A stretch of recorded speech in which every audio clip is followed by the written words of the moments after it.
నమస్కారం అందరికీ. గ్రామీణ డాగ్ సేవకులందరికీ. ఇప్పుడు ఒక పెద్ద ప్రశ్న. 8వ వేతన సంఘంలో జీడీఎస్‌లను చేర్చుతారా? జీతం నిజంగా పెరుగుతుందా? బీపీఎం జీతం రూ. 20,000 దాటే అవకాశం ఉందా? ఈరోజు ఈ వీడియోలో పూర్తి క్లారిటీ ఇస్తాను. ప్రస్తుతం పరిస్థితి ఏంటి? మరియు ఒకవేళ 25% పెరిగితే జీతం ఎంత అవుతుందో సింపుల్ లెక్కతో చూపిస్తాను. ముందుగా ఒక ముఖ్యమైన విషయం. కేంద్ర ప్రభుత్వం 8వ వేతన సంఘం గురించి ప్రక్రియ ప్రారంభించినట్టు సమాచారం ఉన్నా జీడీఎస్లను అధికారికంగా చేర్చుతున్నట్టు గెజిట్ నోటిఫికేషన్ ఇంకా విడుదల కాలేదు. ఇది చాలా క్లియర్గా అర్థం చేసుకోవాలి. జీడీఎస్ ఉద్యోగులు సాధారణ కేంద్ర ప్రభుత్వ ఉద్యోగులుగా పరిగణించబడరు. వారి వేతన వ్యవస్థ టీఆర్సీఏ అంటే టైమ్ రిలేటెడ్ కంటిన్యూటీ అలవెన్స్ ఆధారంగా ఉంటుంది. 2016లో కన్లేష్ చంద్ర కమిటీ సిఫార్సుల ఆధారంగా జీడీఎస్ వేతన నిర్మాణం మార్చబడింది.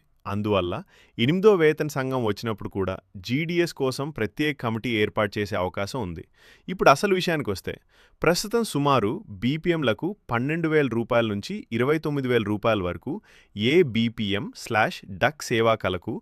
10,000 నుంచి రూ. 24,000 వరకు. ఇది పని గంటలపై ఆధారపడి ఉంటుంది. ఇప్పుడు ఒక సింపుల్ లెక్క చూద్దాం. ఒక బీపీఎం ప్రస్తుతం రూ.